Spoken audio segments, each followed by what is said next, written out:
Amoti and her mother Nalu lived in a small, beautiful village in Uganda. But despite the beauty around them, life was tough. They were poor, struggling to make ends meet. Nalu, once full of strength, was now growing old and frail. She fetched water for the villagers to earn a little income, but it was never enough. Amoti, a bright and hopeful girl, had once attended school, but their financial troubles forced her to stop in primary 5.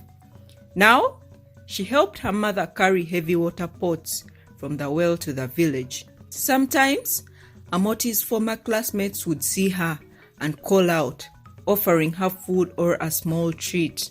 She would smile politely, eat a little and save the rest for her mother, carefully wrapping it in a small polythene bag.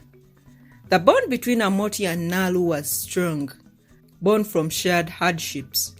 Amoti often saw her father taking her step-siblings to school as she passed by his house.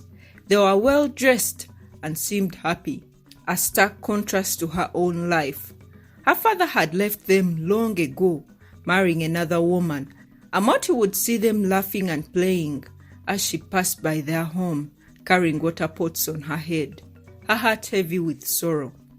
At night, Nalu, her mother, would sometimes cry, her tears falling silently onto her thin blanket. Amoti would hold her mother, whispering words of comfort, but inside, she too was breaking. They would cry together, their sobs echoing in the small, dimly lit room. One day, after returning from the well, Amoti noticed something different about her mother. Nalu's usual sad expression had changed to one of unexpected happiness. "Pack up, my daughter. We're going somewhere today," Nalu said, her voice filled with excitement that Amoti had never heard before. Amoti was shocked and curious. "Where are we going, Mama?" she asked, but Nalu only smiled. "Just trust me, Amoti, pack your things," Nalu insisted. Amoti hesitated, but did as she was told. As she packed her few belongings, she noticed that her mother wasn't packing anything. "Mama, why aren't you packing?" she asked, puzzled. Nalu smiled and pointed to a closed suitcase in the corner of the room. "I already packed," she replied. Amoti still felt uneasy, but she didn't press further. As they left their small mud brick house, Amoti felt a strange feeling in her chest, like a heavy stone was pressing down on her heart. She looked back at the house, something inside her telling her to stay, but she followed her mother anyway. The journey to the city was long and exhausting. Amoti had never been to the city before, and as they approached, she was overwhelmed by the sights and sounds. Tall buildings, busy streets, and a constant hum of traffic surrounded them. Amoti clung tightly to her mother's arm, her eyes wide with wonder and fear.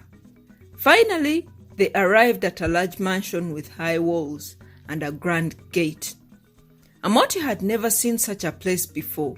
They walked through the gate, their suitcases in hand, and as they approached the front door, it swung open to reveal a large dog, its sharp eyes fixed on them. Amoti gasped and jumped back, hiding behind her mother. The dog barked loudly, making them both tremble in fear. Suddenly, an old man emerged from the house. He had a stern face with deep lines on his skin, and his eyes were cold as he looked at Amoti. "Calm down, dear," the man said softly, patting the dog on the head. The dog immediately stopped barking, but continued to stare at Amoti. Nalu greeted the man nervously. "Good evening, Mr. Taio. We've arrived." Taio nodded and motioned for them to come inside. They followed him through the grand halls of the mansion until they reached a room. "This will be your room," Taio said, opening the door. Amoti couldn't hold her curiosity any longer. "Mama, what are we doing here? Why are we staying in this big house?" Nalu hesitated before answering. "We'll be living here from now on, Amoti. We just have to behave and do our jobs," she replied. As they spoke, Amoti noticed the dog standing in the doorway, watching them intently. She shivered and quickly turned her attention back to her mother. "I'm glad we're in a better place, Mama," Amoti said, trying to reassure herself. That evening, they sat for dinner with Taio. To Amoti's surprise, the dog was sitting at the table, eating the same food as them. It was bizarre, but Amoti decided to keep her questions to herself for now. She didn't want to upset her mother or their host. As they ate, Taio suddenly turned to Amoti. "How old are you, girl?" he asked, his voice harsh. Nalu started to answer. "She's 7. But before she could finish, Taio banged his fist on the table, making the dishes rattle. "I wasn't asking you," he shouted, glaring at Nalu. "Can't the girl speak for herself?" Nalu's face crumpled with sadness, and Amoti saw tears welling up in her mother's eyes. Amoti quickly reached out and squeezed her mother's hand under the table, trying to comfort her. "I'm 17, Nalu answered quietly, her voice trembling. The dog continued to eat, unbothered by the tension at the table. Taio's anger seemed to fade as quickly as it had come. He finished his meal in silence. When dinner was over, they returned to their room. Amoti couldn't shake the feeling that something was terribly wrong. She hugged her mother tightly, her heart pounding in her chest. "Mama, why did he ask about my age?" she asked. Nalu turned away, her eyes brimming with tears. "It's nothing, my daughter. He just wanted to know." But her voice was unconvincing. "Then why are you crying, Mama?" Amoti pressed, her unease growing. Nalu wiped her tears and forced a weak smile. "I'm just tired, Amoti. It's been a long day." But Amoti wasn't convinced. Deep down, a voice inside her was screaming that they should leave immediately. But she was with her mother, and that brought her some comfort. She glanced at the 2 suitcases in the room and reminded herself that they were together, and that's all that mattered. "Don't leave me, Mama," Amoti whispered, her voice trembling.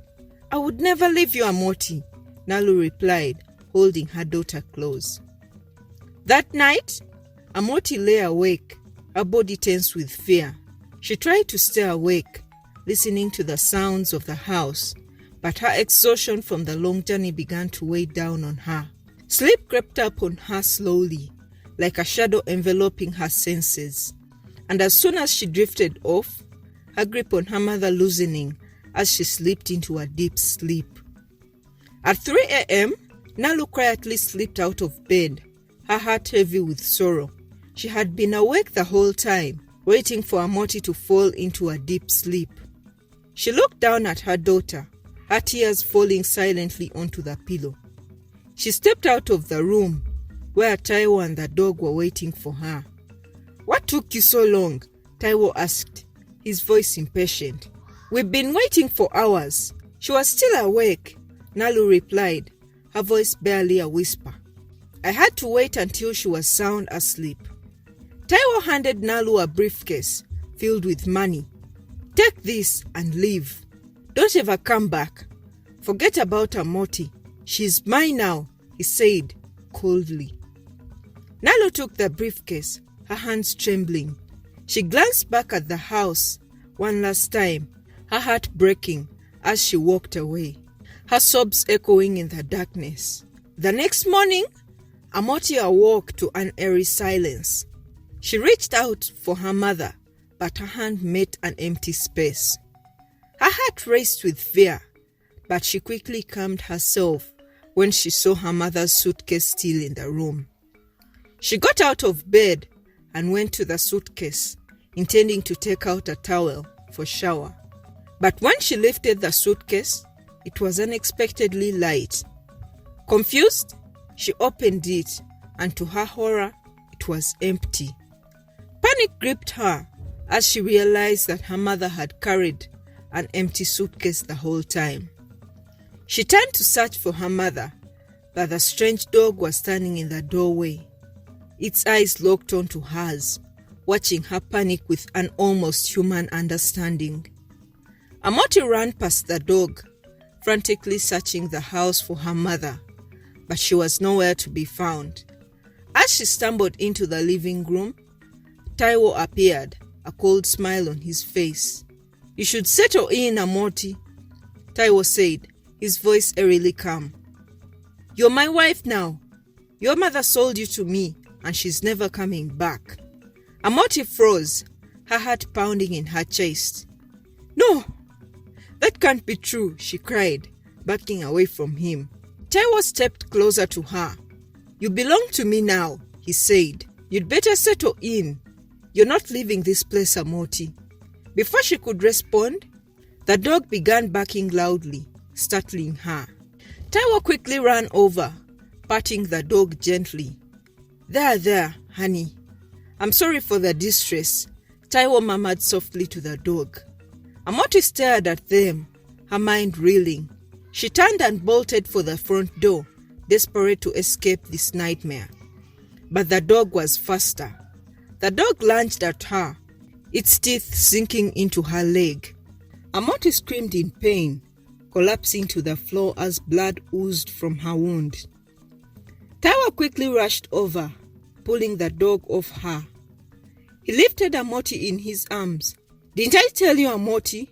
Taio said, as he nursed her wound. "You're not leaving this place, no matter what. Now, be a good girl and stay where you belong."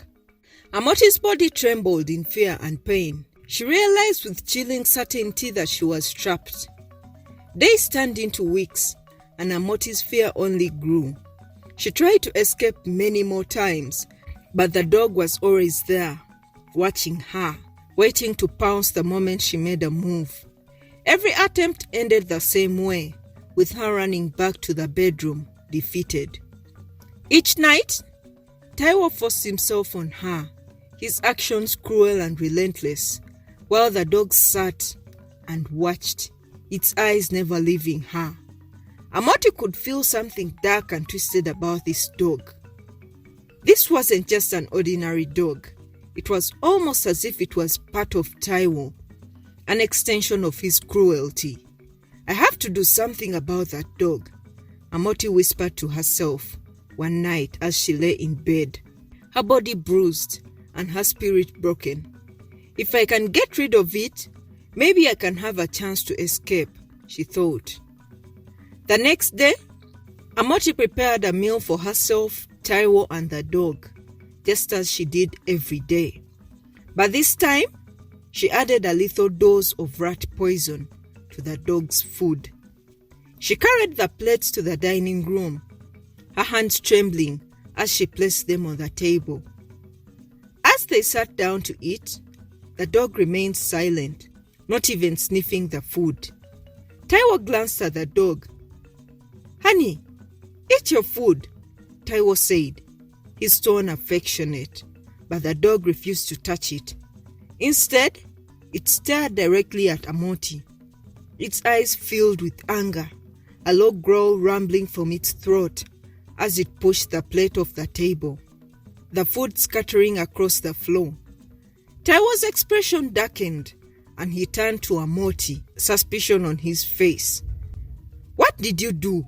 he asked, his voice low and threatening. Amoti's heart pounded in her chest. "Nothing," she lied. Taio's eyes narrowed, and before she could react, he slapped her hard across the face. The impact sent her reeling, but she quickly regained her composure. "Did you try to poison my dog?" Taio demanded, his voice cold and unforgiving. I didn't," Amoti stammered, but the dog barked loudly, its teeth out as it charged at her. The fear was too much to bear, and she broke down, admitting the truth. Taio's face twisted with anger. "You'll regret that, Amoti. From now on, you'll be sleeping in my room, and tonight, I'm going to introduce you to someone." Amoti's heart sank as she followed Taio to his room. She had no idea what he had planned, but she was terrified. Her mind raced with thoughts of escape, but she knew that the dog would be watching her every move. In the room, there were many open briefcases filled with money. Taio was beyond wealthy, Taio handed Amoti his glasses. "Put this on," he commanded, his voice leaving no room for argument. Amoti hesitated, her hands trembling as she took the glasses. The dog was lying on the bed, its eyes fixed on her, as if it was waiting for her to do as told. She knew she had no choice but to obey. With a deep breath, she put on the glasses. Suddenly, she heard a voice. It was a woman's voice, soft and eerie. "Look behind you, my dear," the voice said. Amoti's heart skipped a beat. She slowly turned around, and there, sitting on the bed where the dog had been, was a woman. She was smiling at Amoti, but there was something sinister about her expression. Amoti screamed in shock, stumbling back as she ripped the glasses off. But when she looked again, the dog was back, lying exactly where the woman had been. "What is going on?" Amoti stammered, her voice shaking with fear. "Put the glasses back on, Amoti," Taio ordered. "You need to understand." With trembling hands, Amoti put the glasses on again. The woman reappeared, her smile widening. "So as I was saying," the woman continued, her voice calm and cold, "I'm Mrs. Taio, Taio's first wife, and you, my dear, are here as his second wife." Amoti's breath caught in her throat. "But why am I like this?" Mrs. Taio finished for her, her tone laced with bitterness. "Let me tell you a story. Many years ago, Taio and I were poor, dirt poor." Mrs. Taio began, her voice carrying the weight of old sorrows. "We were desperate, willing to do anything to escape our miserable lives. Every business we tried failed. We were at our wits' end. That's when we met a witch doctor who promised us wealth beyond our wildest dreams. But there was a price as always," Mrs. Taio continued, her eyes darkening. "One of us had to be sacrificed, either Taio or me. And because I loved him so much, I chose to give myself up. The witch doctor turned me into this dog." Amoti felt a chill run down her spine as she listened to the woman's story. She could hardly believe what she was hearing. The witch doctor gave Taio a pair of glasses, the same ones you're wearing now. With those glasses, he could see me as I once was. He became rich beyond his dreams. The money kept appearing endlessly in our briefcases. We built this mansion and filled it with all the luxuries he desired. But I was trapped, unable to leave the yard. Mrs. Taio's voice grew bitter. As the years passed, Taio grew bored. He had everything he wanted, but he missed the intimacy we once shared. But I was no longer his wife. I was just a dog, so he asked me to let him take another wife. Amoti's heart pounded as Mrs. Taio continued her story. Taio also stood there quietly. I loved Taio too much to share him with anyone else. But what could I do? I allowed him to bring other women into the house, but on one condition. I had to be there, always watching, ensuring that he never truly loved anyone but me. Amoti's stomach churned, but every time he brought a new wife into the house, I could sense when his affection for them grew. And when that happened, I killed them. Hundreds of women all died because I couldn't bear the thought of him loving someone else. The police began to ask questions. The neighbors started to gossip because the women they saw entering were never seen leaving. Taio and I covered it all up with our money. Amoti's hand began to tremble as the weight of the situation bore down on her. She realized she was just a pawn in a game that could cost her life at any moment. "So why haven't you killed me yet? I have troubled you so much," Amoti whispered, her voice trembling. "Because Taio begged me not to," Mrs. Taio answered, her tone softening slightly. "He's grown tired of all the lies, of the constant hiding of bodies. He promised me that you'd be the last, that he would make sure to convince you to behave. You are the first and only woman to discover our secret. So please behave yourself.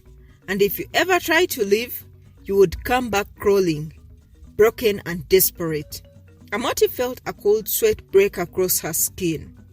I have to get out of here, she thought, her mind racing. But where could she go? How could she escape? The fear gripped her so tightly that it felt like a noose around her neck. She couldn't stay here. This dog woman would end her life soon or later. Mrs. Taio reminded her that she could have everything she needed in this house, all the money she needed, shopping and everything, as long as she stayed in her lane. The room felt suffocating, the air heavy with tension. Amoti's thoughts wheeled as she desperately searched for a way out. I need to get water, she said abruptly, pulling off the glasses and standing up, trying to compose herself. She rushed to the kitchen, her heart hammering in her chest. As she filled the glass with water, her thoughts spiraled. She knew she had to escape. She wanted to go back to her mother, despite having sold her off. But as she returned to Taio's room, a plan began to form in her mind. That night, when Taio attempted to get intimate with her, Amoti's mind was elsewhere. The dog watched silently from the bed, its dark eyes boring into her soul. As Taio moved closer, Amoti's hand reached under the pillow, gripping the handle of the knife she had hidden there from the kitchen. With a surge of adrenaline, she thrust the knife across Taio's manhood. His eyes widened in shock and pain as he stumbled back, blood pouring from his wound. "What have you done?" he gasped, looking at his manhood on the floor. Amoti didn't wait for a response. She grabbed one briefcase full of money and bolted from the room. The dog's furious barks echoed behind her as she sprinted through the house, her heart pounding in her ears. She grabbed a broom, using it to fend off the dog as it lunged at her, its teeth snapping dangerously close to her legs. With every ounce of strength she had left, she managed to make it to the front door, throwing it open and dashing outside. The gate was in sight, but Mrs. Taio was fast, too fast. It was on her heels, snapping at her legs, but she didn't stop. She reached the gate, clambering over it as the dog leaped, its teeth grazing her leg. But as soon as she was over the gate, the dog stopped, whining in frustration.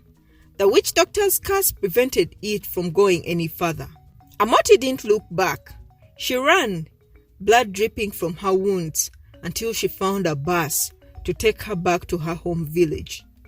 As the vehicle sped away, Amoti couldn't shake the feeling that the nightmare was far from over.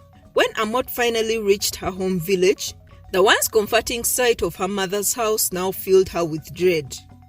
The door was slightly open, and a silence filled the air. Amoti pushed the door open, her breath catching in her throat as she stepped inside. The house was dark, the air thick with the scent of decay.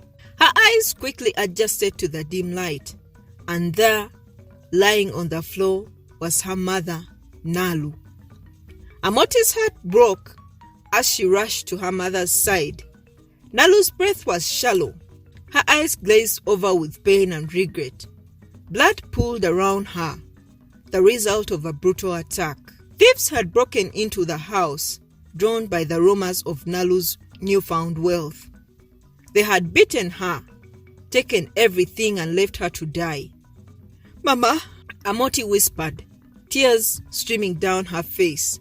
"Mama, I'm here." Nalu's eyes flickered with recognition, but there was no strength left in her to respond. She could only manage a faint, "I'm sorry." And then with a final rattling breath, Nalu passed away. The silence that followed was deafening. Amoti was alone. Her mother, the woman who had betrayed her, was gone. And with her went any chance of reconciliation, any hope of understanding. Amoti cradled her mother's lifeless body, her cries echoing through the empty house. The house, once a place of safety, now felt like a tomb, a place of death and betrayal. For the next 7 months, Amoti drowned her sorrows in alcohol, and one-night stands with strangers. The briefcase of money she had stolen from Taio funded her reckless lifestyle. She spent every night in bars, wasting away the money and her life, trying to forget the horrors she had escaped from. But no matter how much she drank, no matter how many men she entertained, the pain never went away. She was miserable, spiraling further into despair with each passing day. The money that had once seemed endless quickly ran out.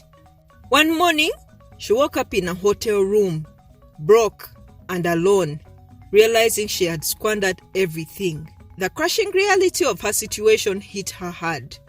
She was back where she started, lonely, poor and desperate, with nothing to show for her escape. She then remembered Mrs. Taio's words. If you ever try to leave, you would come crawling back, broken and desperate. Meanwhile, back at Taio's mansion, the situation was bleak. Taio had barely survived the attack. The dog had saved him, licking his wound and staying by his side as he slowly recovered. He had lost his sausage, and deep down, Mrs. Taio was happy. Her husband wouldn't lust over women again. But the mansion that was once filled with luxury and decadence was now like a prison, haunted by the silence of an empty house. Mrs. Taio, in her dog form, watched over her husband, her presence a constant reminder of the price they had to pay for their wealth. Taio had sworn that Amoti would be his last wife, but the loneliness was unbearable. Each night, he sat in the darkness, the weight of his choices pressing down on him. Then one night, there was a knock on the door. Taio's heart raced as he opened it, his breath catching in his throat when he saw who was standing there. It was Amoti. She looked different. Her eyes were hollow, her face gaunt with the months of hardship, but she was back. Taio and the dog exchanged glances, both stunned by her return. Without a word, Taio stepped aside, allowing Amoti to enter. As she walked into the house, the dog padded over to her, sniffing her cautiously before stepping back. Taio closed the door behind her, sealing her fate once again. "Why did you come back after what you did?" Taio asked. Amoti looked at him, her eyes filled with a mix of emotions: fear, regret, desperation. "I've lost everything," she admitted, her voice barely above a whisper. "My mother is dead. The money is gone. I have nowhere else to go. Somehow, I found myself back here. Kill me if you want. I have nothing to lose." Taio and the dog stared at Amoti, their eyes reflecting the deep sadness and loneliness that had consumed their lives. All three of them were lost, with no plans for the future. They were bound together by their shared misery. Taio broke the silence, his voice heavy with the weight of his actions. "My wife warned you, Amoti. She said you wouldn't escape. No matter where you would go, you would always come back here." Amoti nodded slowly, the truth of his words settling deep within her. There was nowhere else for her to go, no other place where she could find peace. Taio's face softened as he listened. The reality of the situation hit him hard. He knew deep down he deserved what had happened to him. His lust had made him force his way onto Amoti, plus all the other women. He was being disrespectful towards his wife after she had sacrificed herself for him to enjoy wealth. Perhaps he deserved losing his manhood, he thought, because now he had other things on his mind other than lust. It was strange, but Taio and his wife, even in her cast form as a dog, welcomed Amoti back into their home. They needed the company. The house was too big, too empty, and they had all this money, but nothing to spend it on. So, they began to live together, the three of them bound by loneliness and emptiness. Amoti, once a prisoner in this house, now became something more. Over time, she formed an unexpected friendship with Taio. They would sit for hours, talking about the past, about their regrets, and the twisted turns their lives had taken. Amoti would also speak with Mrs. Taio through the glasses, the bitterness in her voice slowly fading as they shared stories and memories. Amoti became like a daughter to them. Under Taio and Mrs. Taio's guidance, she opened up businesses and made several investments. Taio and Mrs. Taio wanted to make sure that Amoti would be okay, even after they were gone. Years passed, and Mrs. Taio, still in form of a dog, grew old. She had lived longer than most dogs, but even she couldn't escape the ravages of time. One day, she passed away quietly, leaving Taio and Amot devastated. The house felt emptier without her. Taio, already weakened by age and the burden of his past, soon followed. He died peacefully in his sleep, his heart finally giving out after years of guilt and regret. With Taio's death, the mysterious money that had kept appearing in the briefcases stopped. Amoti was shocked. She realized that Taio and Mrs. Taio had encouraged her to invest and start businesses because they knew that the money would stop once they were gone. As Amoti packed away Taio's belongings, she found a letter he had written to her, her hands trembling as she opened it. Her eyes filled with tears as she read his words. Amoti, I know I don't deserve your forgiveness, but I hope you can find it in your heart to forgive me. I was blinded by lust and greed, and I hurt so many people, including you. Losing my manhood was a punishment I deserved. It made me see how evil I had become. I want to thank you for staying with me, for helping me see the truth, even if it was too late. My wife and I will spend eternity together now, and I hope you can find some peace in knowing that you helped me become a better person, even if it was at such a great cost. The money will stop now, but you have everything you need to live a good life. I wish you all the happiness in the world, Taio. Amoti's tears fell onto the letter, smudging the ink. She cried, not just for the loss of Taio and Mrs. Taio, but for the strange, twisted bond they had formed. In the end, they had become a family, brought together by tragedy and bound by the consequences of their actions.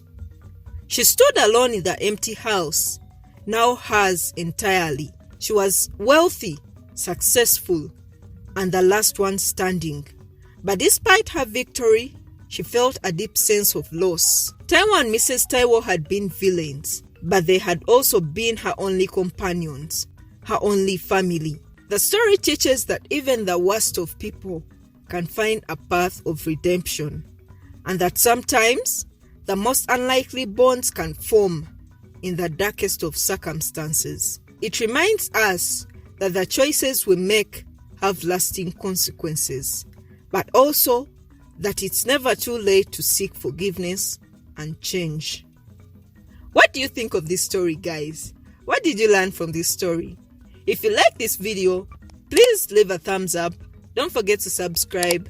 Hit the bell icon so that you're notified every time I post new videos.